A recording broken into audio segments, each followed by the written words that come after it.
Bala kai da nake nema shi ke na ga abin da nake so da ke cikin girma da arziki a cikin gababuwan ka zaɓi wacce kake so yanzu in fara sauke mai ta tukuna. Tsaya Alhaji. Bala kai da ka da Allah. Ya Alhaji. Ka je ka lalata min ya to a cikin gababuwan ka yanzu ka zaɓi ɗaya wacce zan sa wanda zan fara kifar da ita yanzu tukuna. Ka san kisan kai da ba kyau. Wanda yake kisan kai a jahannama zai dawoma.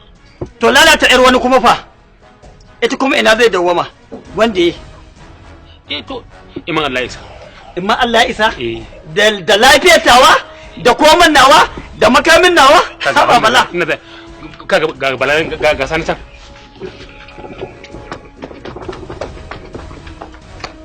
to kin ga da kin ga mun riga mun zama daya kin san wato ni kyau gaba ɗin rikita ni ke wani lokaci fa lokacin da na fara zuwa Kano a garin kallon mota mata su huce ni a garin kallon mata kuma mota ta kaɗe ka to ni kaina in dai maganar kyau ne